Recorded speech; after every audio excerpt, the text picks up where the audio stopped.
आज का मिल गया अपोलोजाइज।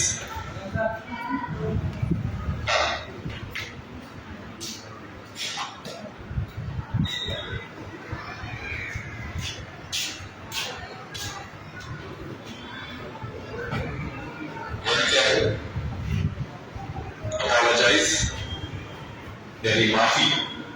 इस चैप्टर में हम सीखेंगे माफी मांगना क्यों जरूरी है। Why saying sorry is important? Why saying sorry is important? लाइए पहले चैप्टर के क्रक्स को समझते हैं। चैप्टर का मतलब क्या है। अपोलोजाइज के अंदर the apologise is the story of an Iranian boy. कहाँ के बच्चे की बात हो रही है स्टोरी में। तुम लोग अपना कोई प्रॉब्लम सॉल्व करना मत मेरे पीरियड में, अपना कोई प्रॉब्लम मत सॉल्व करना। पढ़ाई करने के बाद अपना प्रॉब्लम सॉल्व करो।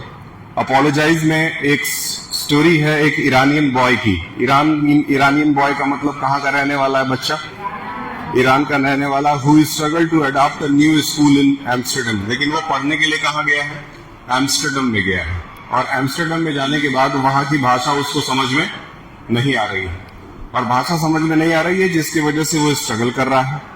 Highlighting the challenges of not understanding the local language and the importance of expressing oneself and apologizing in a foreign culture। ठीक, जब उसको भाषा समझ में नहीं आ रही है तो इसका मतलब है कि जहां वो गया है एम्स्टर्डम में, वहां की भाषा में उसको माफी मांगना भी नहीं आता होगा, है कि नहीं। जिसको इंग्लिश नहीं आता है, जिसको इंग्लिश बिल्कुल नहीं पता है, उसको फिर ये भी नहीं पता होगा कि माफी मांगने के लिए सॉरी बोला जाता है।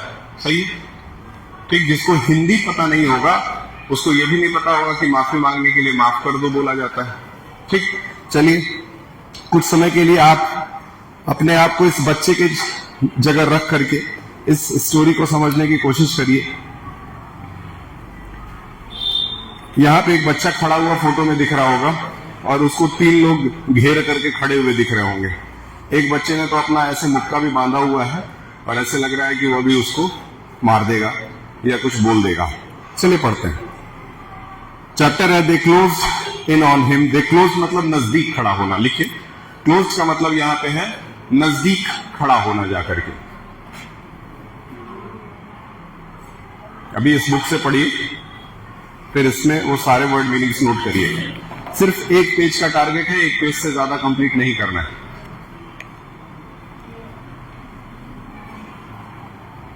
They close in on him, और कोई भी पढ़ाई के समय पढ़ाई छोड़ करके कोई दूसरी बात ना करे। नहीं तो उसके साथ लड़का लड़की वाला भेदभाव नहीं, एक जैसा व्यवहार सबके साथ किया जाए। ठीक, देखिए दे क्लोज, और इसीलिए टारगेट बिल्कुल छोटा रखते हैं हमेशा। छोटा टारगेट कि 1 पेज पढ़ना है, 10 लाइन पढ़ना है, ताकि हर बच्चा मन से पढ़े। ठीक, they close in on him the boys and 1 girl silently. Silently मतलब चुपचाप होता है, नोट करते रहिएगा।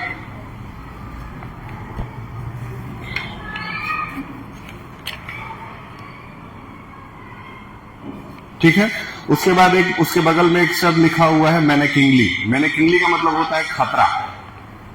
मतलब एक लड़के को 3 लड़के घेर रहे हैं। आजकल तो ये घेरा घेरी ज्यादा चलता है, हमारे स्कूल में भी चलता है। 8th और 10th वाले बच्चे घेराव करते हैं, हा? ग्लोबल स्कूल के सामने, है कि नहीं। क्या नाम है, कौन सा स्कूल। हाँ, ग्लोबल, ज्ञान ग्लोबल स्कूल के सामने घेराव हुआ था। तो मान के चलिए ईरानियन लड़का जो है उसको घेर लिया गया वहां पे। आगे बढ़ते हैं। Their hands deep inside the pocket. Dipped मतलब जेब के अंदर डालना। यहां पे डीप्ड का मतलब है जेब के अंदर डालना। जस्ट लाइक कि हम किसी से बात कर रहे हैं और जेब में अंदर डाल करके उसके सामने एटीट्यूड और कॉन्फिडेंस दिखा रहे हैं। तो जेब में जब हाथ डालते हैं तो इसका मतलब है कि हम बहुत कॉन्फिडेंट फील कर रहे हैं। ये भी मतलब होता है उसका। आगे बढ़ते हैं। The girl spoke first. सबसे पहले जो बीच में लड़की खड़ी है, एक लड़की बीच में दिख रही होगी फोटो के अंदर, वो लड़की बोलती है, it was him, she pointed on accusing finger at the boy, he kicked me purposely. वो उस बच्चे पे आरोप लगा रही है कि इसने मुझे किक किया। किक मतलब होता है लात मारना। किक का मतलब होता है लात मारना। तो लिख दीजिए, पर्पसली का मतलब होता है इरादतन, इच्छा से। लिखिएगा जरूर। ये किसकी बुक है तुम दोनों में से? तुम्हारी बुक? क्या कर रही हो? इंग्लिश सेकंड की बुक लेके आई हो और इंग्लिश फर्स्ट लेके नहीं आई हो। आज इंग्लिश का पीरियड है ना, तो इंग्लिश की बुक लेके आनी चाहिए थी ना।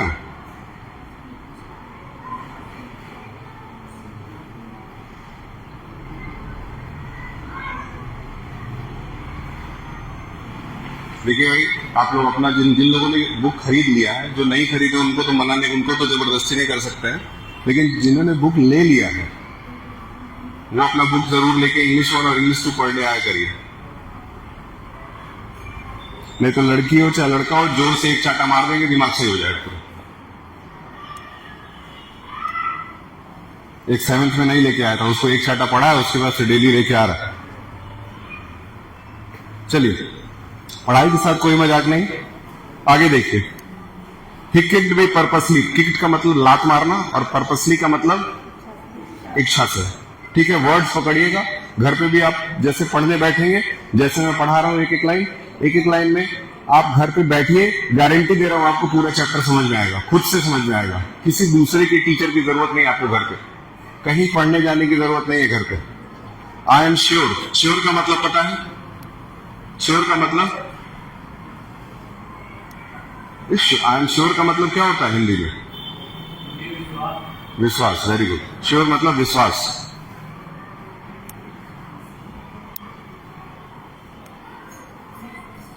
ठीक है। He made me spill my lunch all over the place. Spill मतलब छींकना, फेंकना, छींकना। My lunch all over the place and ran away leaving me to face the music. Music मतलब, अच्छा, फेस द म्यूजिक। फेस मतलब क्या है? यहां पे एक शब्द है लिविंग। लिविंग मतलब छोड़ देना, अकेला छोड़ देना। दिख रहा है?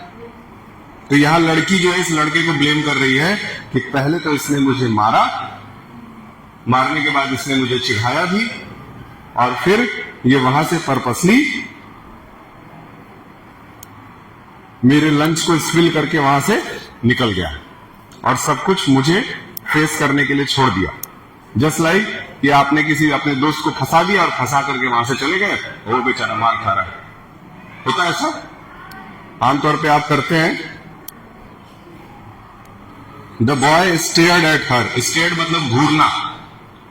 The boy stared at her. देखिए, लेफ्ट हैंड साइड में जो लड़का है वो उसको घूर रहा है। वैसे तो दोनों ही घूर रहे हैं, लेकिन यहां लेफ्ट हैंड साइड वाले बच्चे की बात हो रही है जो इस साइड में है। Stared at her. स्टेयर्ड मतलब घूरना, घूर कर देखना। His face a mask of fear and concentration. He hadn't learned much Dutch in the 6 months he stayed in Amsterdam. Concentration का मतलब क्या होता है? एकाग्रता। लिखिए, कंसंट्रेशन का मतलब एकाग्रता।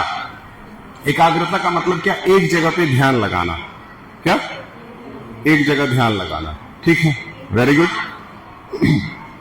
चैप्टर समझ में आ रहा है? वर्ड मीनिंग्स क्लियर है? बिल्कुल, घर पे भी पढ़ेंगे, समझ में आएगा। ठीक है। कह रहा है कि ये लड़का 6 महीने से यहाँ पे आया हुआ है, लेकिन 6 महीने से इसको डच बोलने नहीं आता। डच क्या है? लैंग्वेज है। कहाँ का? नेदरलैंड का।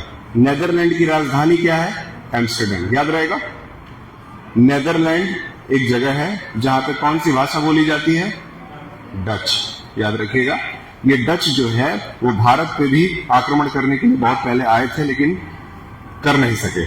Despite the special language classes for foreign students in the afternoon. जब आप दूसरे देशों में पढ़ने के लिए जाते हैं तो वहां पे उस देश से संबंधित भाषाएं अलग से एक पीरियड में पढ़ाई जाती है। ठीक, गोरखपुर के कई स्कूलों में जर्मन भाषा अलग से पढ़ाई जा रही है, जिसमें से एकेडमिक ग्लोबल एक स्कूल है जहां पे आपको जर्मन लैंग्वेज सिखाया जाता है। पीएम नेशनल, जिसमें आपको जर्मन लैंग्वेज का एक क्लास चलता है। तो उसी तरह से सबसे भारत की भाषा जो है उसको छोड़ करके आपके लिए सबसे आसान अगर कोई भाषा है तो वो क्या है? जर्मन। जर्मन लैंग्वेज आप बहुत जल्दी सीख जाएंगे। मतलब सबसे इजी भाषा जर्मनी का माना जाता है। भारत, आप तो अपना भाषा तो जानते ही, आपके बाद जो है वो जर्मन भाषा सबसे इजी माना जाता है, इसलिए कई स्कूलों में जर्मन लैंग्वेज सिखाया जाता है बच्चों। ठीक, आगे बढ़ते हैं। His fist clenched. फिस्ट मतलब मुट्ठी, मुट्ठी लिख दीजिए। फिस्ट मतलब मुट्ठी, ठीक है। क्लिंच का मतलब क्या है? बंद करना, खोलना, बंद करना, खोलना। Clench, unclench, clench, unclench. Nervously, nervously का मतलब डरा हुआ, घबराया हुआ। शब्दों को बस पकड़िएगा, इंग्लिश तैयार हो जाएगा।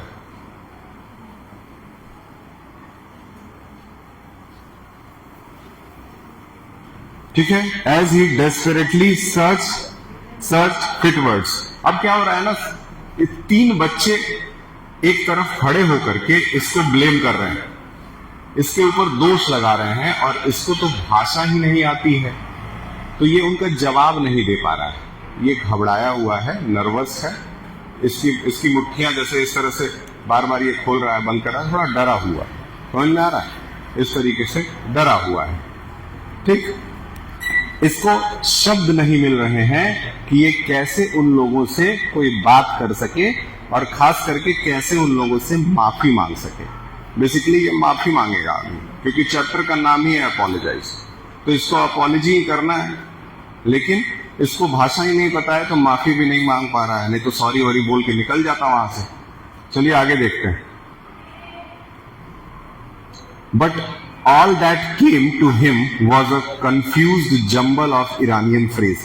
Confused मतलब पता है? Confused शब्द मतलब पता है? Confused मतलब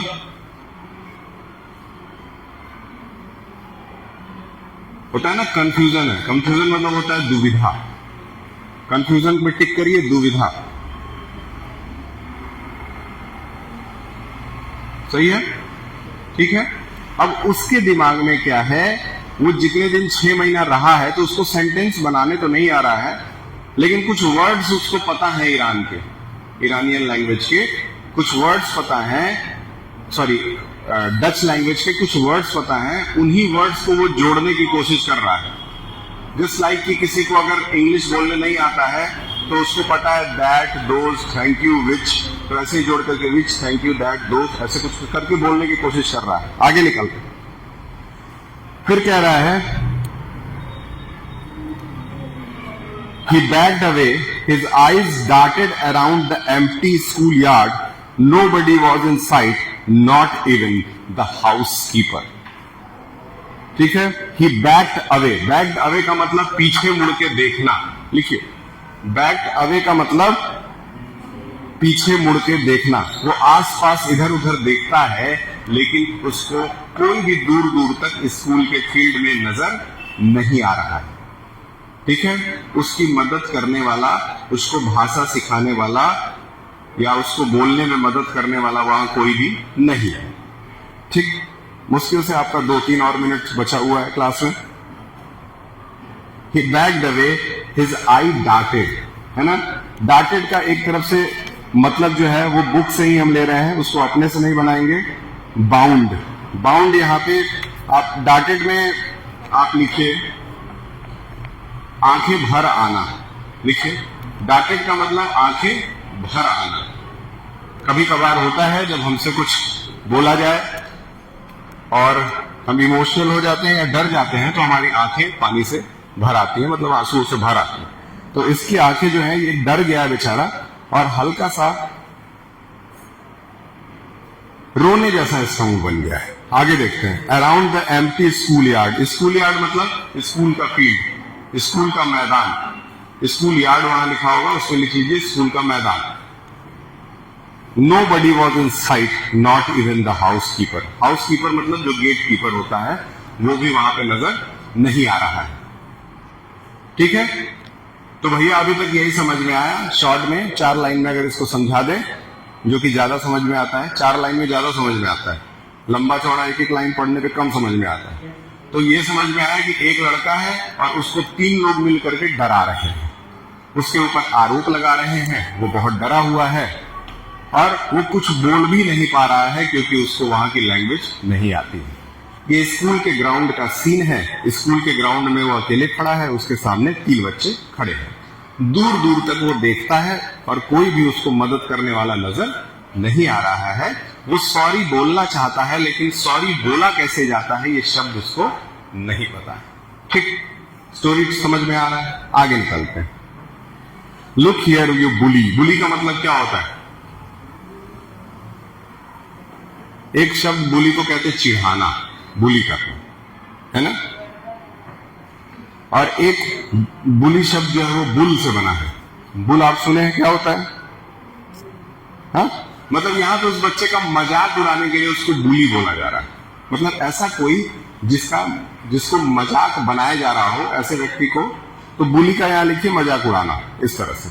the leader's word hit him like a lash.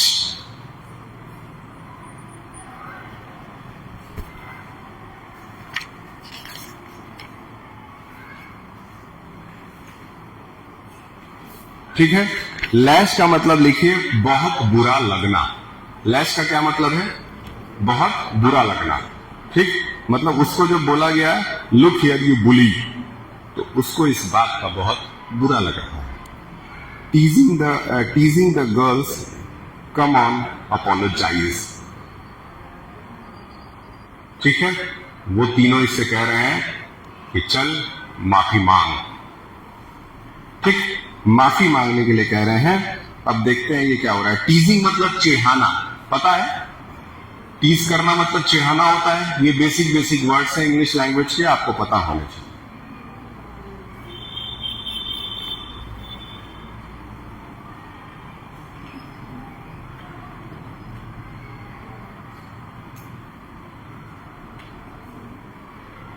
ठीक है, क्या करने के लिए कह रहे हैं वो तीनों?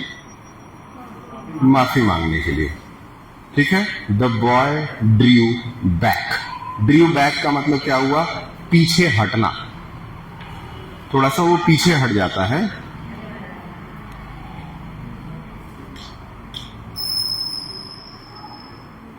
The proud of the other boy sneered. Sneered का मतलब लिखिए, स्नियर्ड का मतलब इंपॉर्टेंट होगा मॉकिंगली स्माइल, हंसते हुए बोलना, मुस्कुराते हुए या हंसते हुए बोलना। समझ में आया? ठीक, तो भैया अब आगे देखते हैं। Proud of what you potato. Too proud to apologise, proud of what you potato. उसमें जो 3 बच्चे हैं ना वो आपस में बात कर रहे हैं। उसमें से एक बच्चा दूसरे को पोटैटो बोल रहा है। ठीक, तो इसमें कुछ खास नहीं है, आगे निकलते हैं। ही किक द ग्रेवल। गुस्से से एक बच्चा जमीन पे ऐसे पैर मारता है, और जब पैर मारता है तो नीचे का जो धूल और कंकड़ है वो ऐसे उछल करके उस बच्चे के ऊपर जाके लगता है। ठीक, समझ रहे हैं? ये सब नॉर्मल हम लोगों के लाइफ में भी होता है, ये सब होता है ना। आगे बढ़ते हैं। आप लोगों को गेम्स पीरियड अलॉट हो गया, अब हो जाना चाहिए। आप कोऑर्डिनेटर से गेम्स पीरियड अपना ले लीजिए, और एक गेम्स, एक पीरियड आपका लाइब्रेरी, एक पीरियड आपका एटलीस्ट कंप्यूटर लैब, और फिर एक पीरियड आपका और बनना चाहिए साइंस लैब का। ये हफ्ते में 4 पीरियड आपको मिलने चाहिए। इसको आप कोऑर्डिनेटर से बात कर लीजिएगा, आपको मिल जाएगा। फिर उस पीरियड में आप जाकर के खेल सकते हैं। इंडोर के लिए आप ऊपर कमरे में खेल लेंगे उधर, और आउटडोर के लिए पीछे जाकर खेल लेंगे। हाँ, क्या है? अब तुमको कमरा दिखाया जाएगा। ठीक है, यहां तक समझ में आ गया? ठीक, ये चैप्टर यहीं तक आज पढ़ना है। क्लियर है? किसी को इतने में बोरियत फील हुई है? अगर हुई भी है तो कोई बात नहीं है। जिंदगी जो है वो बोरिंग ही है। Life is not interesting. ठीक, इसको रोक दीजिए। Thank you. इसको भरवाइए इनका।